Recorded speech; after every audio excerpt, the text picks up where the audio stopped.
For years now, we've been told that if you're serious about photography, you need to get yourself one of these, a full-frame camera. And that's because it offers peak image quality, better low-light performance, better bokeh, just better everything, right? Well, here's the thing, whilst none of that is exactly a lie, it's also not giving you the full picture either, and often it leads to people assuming that anything less than full frame is somehow just inferior and not even worth looking at, which in my humble opinion is absolute total bollocks, to put it mildly. But before we dive into why I think that's the case, we first need to rewind a bit and figure out why full frame has become so revered as being the best of the best. Well, back in the good old days of film, 35mm was the standard for most professionals. It struck a balance between quality and practicality. Not too big, not too expensive, and perfectly capable of producing stunning images. Anything smaller than that was usually seen as consumer grade amateur stuff and not taken all that seriously. So when digital cameras arrived and someone actually figured out how to make a sensor the same size as a 35mm film negative, the term full frame was born, and with it came all of the baggage of that legacy. Full frame became shorthand for serious photographer. If you weren't shooting full frame, were you even trying? The irony, of course, is that during the time of film photography, many true professionals, particularly in fashion, commercial and studio work, they were all using medium format cameras that was actually the real top dog of professional gear. Full frame was kind of just the more popular middle child. Anyway, flash forward to present day and sensors have come a seriously long way. aps-c and micro four thirds cameras are no longer the noisy, muddy messes they were in the early to mid 2000s. Today, the gap between performance and sensor size is narrower than ever, especially once you account for things like better image processors, faster lenses, and modern AI noise reduction tools. Most professionals will agree there really are no bad cameras these days, well, in terms of image quality at least. You can pick up just about any digital camera that was released in the last 5 to 10 years, and the results you'll capture will be more than usable in the vast majority of cases. That means that whilst once upon a time, if you wanted the best image quality available, you really did need to look at getting a camera with a larger sensor, that just isn't the case anymore. But yet for many people, full frame is still the ultimate goal, so why is that? Now look, before we go on, I do need to first clear up one thing. I am not an anti-full frame guy. I own and frequently shoot with a range of full frame cameras, including this one, and I have done for the better part of 18 years. And every full frame camera I have ever owned has been able to produce stunning images, and they do provide a number of advantages over smaller sensor cameras, which we'll get onto a little later. But it's also fair to say that they're not perfect, and they're certainly not necessary for most people, which is the more important point. Firstly, they're very expensive even today. Not just for the camera body, but there's the lenses, the batteries, and all of the hard drives you'll inevitably need to store all those bloated 60 megapixel RAW files on. It's a whole lifestyle choice, and a pretty expensive one at that. And don't get me wrong, you can of course get some pretty decent, cheaper full frame options these days for lenses and batteries, but if you want the top tier performance, then you are going to need to shell out for it, I'm afraid. Then there's the weight. Now, whilst mirrorless technology certainly has helped that issue, unfortunately,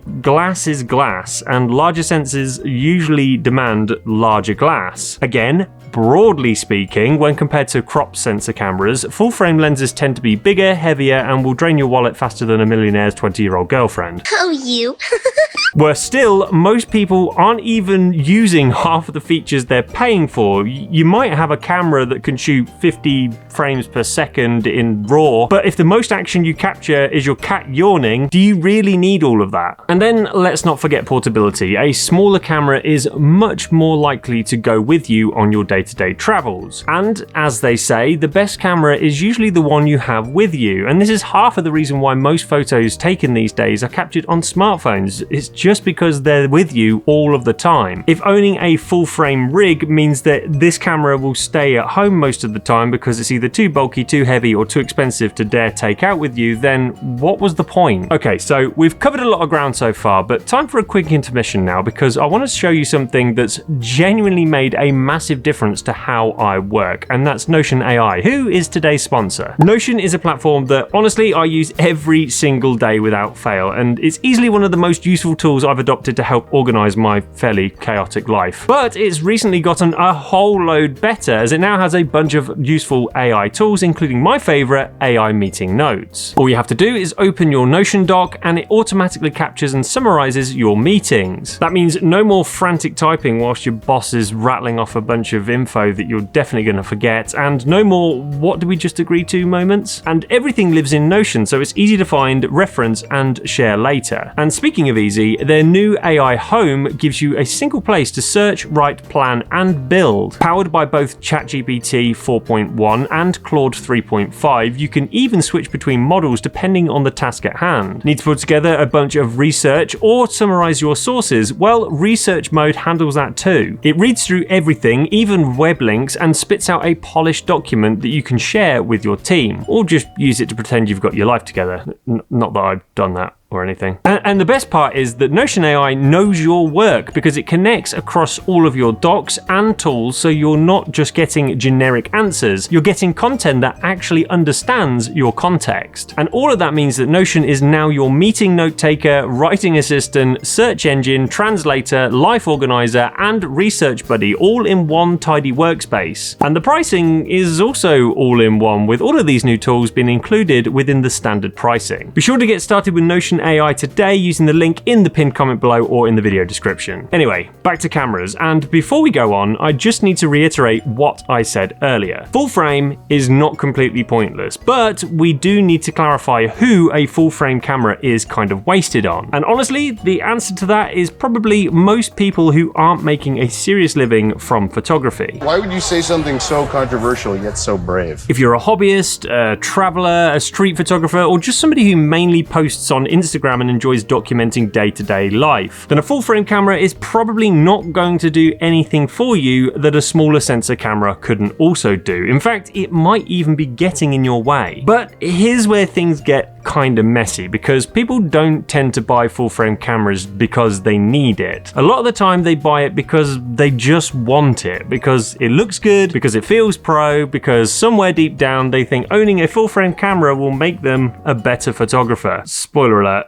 It won't. Photography is all about vision and storytelling. It's about light, composition, timing, and emotion, not the sensor size. And let's be honest, some people buy full frame purely for the flex. It looks impressive and they think owning a pro camera will make them seem pro and therefore will land them more opportunities. And honestly, I totally get that thinking, but after doing this job for so long, I can honestly say that not one of my clients over the years has ever booked me based on the camera that I own. They've booked me based on the results that I can personally provide, and most paying clients won't even give a toss what equipment you rock up with. Owning a $4,000 camera sounds and maybe looks impressive to those in the know, but it's essentially just gear lust dressed up as progress. But anyway, let's talk about the other side of things, because whilst full frame cameras might get all of the attention, smaller sensors do bring a lot to the table. Broadly speaking, they're cheaper, they're lighter, they're smaller, and therefore easier to carry. And if you're traveling, hiking, shooting street, or creating documentary work, that extra portability can make the difference between taking your camera with you everywhere and bagging an amazing shot versus just leaving it at home. And then there's crop factor. Now, if you don't know much about the subject, don't worry, I've made a totally separate video about that, which you can click on up here once we're finished with this video, because I go into detail about sensor size and all of that very interesting stuff. But for now, all you need to know is that sensors that are smaller than full frame will have an effect on the lens that you attach to the front. In short, very layman terms, they make the field of view of the lens appear more zoomed in than it would do if it was attached to a full frame camera. It essentially makes the images appear cropped in, hence the term crop sensor cameras. Now, this is often framed as a downside, but in genres like sport and wildlife, it actually could be a huge win. And that's because you get extra reach without needing a comically large lens that requires its own tripod and possibly a Sherpa in order just to use it. But all of that said, let's not pretend that full frame doesn't have its place, because it absolutely does. If you're a working professional who needs every last pixel of dynamic range, low light performance, or super high resolution for creating massive prints that you'll sell for a fortune, full frame is probably your guy. Again, without getting too technical, having a larger full frame sensor will actually make it easier to produce images with a thicker blur in the defocus section of your images, particularly when shooting with a wider aperture. For portraiture and product photography, this can often be a desired quality, and so if you want those super creamy bokeh-filled backgrounds without needing to shoot wide open at f/0.95 on a crop sensor, this is where full frame could be justified. Or